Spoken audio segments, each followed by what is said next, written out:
Okay, so now we're going to set up a different example. So there should be a folder that says lesson 2, 11 example 2. And inside that folder, you should find three files or three JPEG images. It's the same model, except different views of that model. And I'm going to try to set up an example similar to this one. Where again, it's the same model, except it's just rotated in very even increments. Just so you can, on one image, you can get pretty much a full perspective of the entire model. So to speed things up a little bit, I already have the these images are the pre-selected, or at least I have them. You essentially have the JPEG images. So again, all I'm doing is I'm making a copy of the background by right-clicking and going duplicate layer. And on the background version of it, I'm going to select these pixels, select inverse, and delete. And I'll do that to the other two.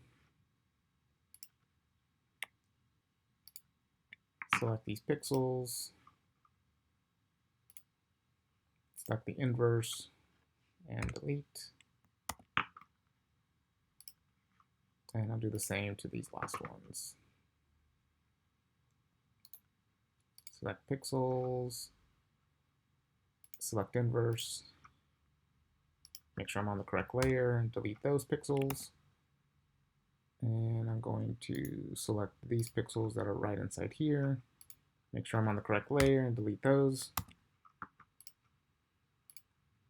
So essentially what I have is I have the original image, and I have the part that I've made a selection of. And I have the same thing for all three images. So now what I want to do is I want to copy these images to a new 11 by 17. So I'm going to go to File, New. I'll make an 11 by 17 at a resolution of 300. And I'm going to hold down the command key or shift, make a copy of these, duplicate layers, untitled 1. Move these out of the way. Do the same thing with these, holding down shift, selecting both, going to duplicate layers, untitled 1. And move both of these out of the way. And the same thing to the last set.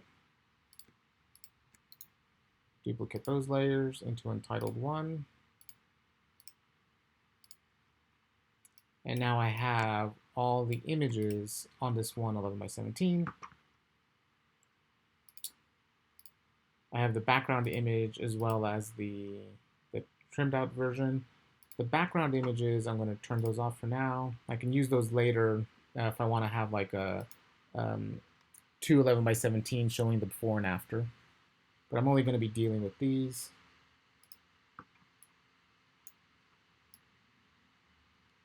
I want to make sure that they're all the same size. So I'm going to set up just two guidelines. I'll use this image to make sure that they all line up. So it's lined up to the top and to the bottom. So this one, I just need to drag it down just a little bit. Hit Command T to free transform this, just make it a little bit smaller. Hit Enter. Same thing with this one, just drag it up so that it lines up.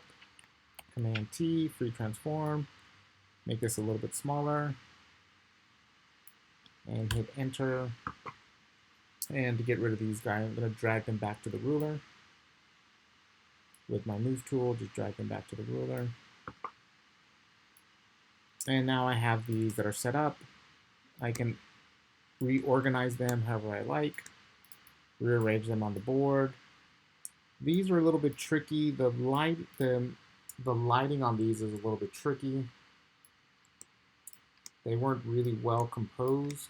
So to make up for that, I'm just going to make the images all black and white, just make it a little bit easier. So go to my adjustments, make black and white.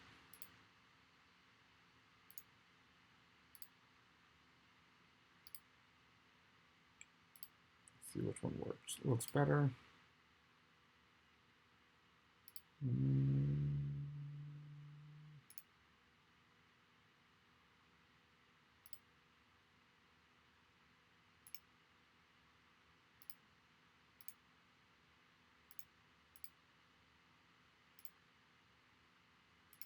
I'll just keep it at the blue filter.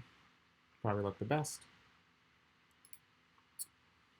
And I'll just give it, I can leave it as a white background. I'm going to give it just a slightly darker background.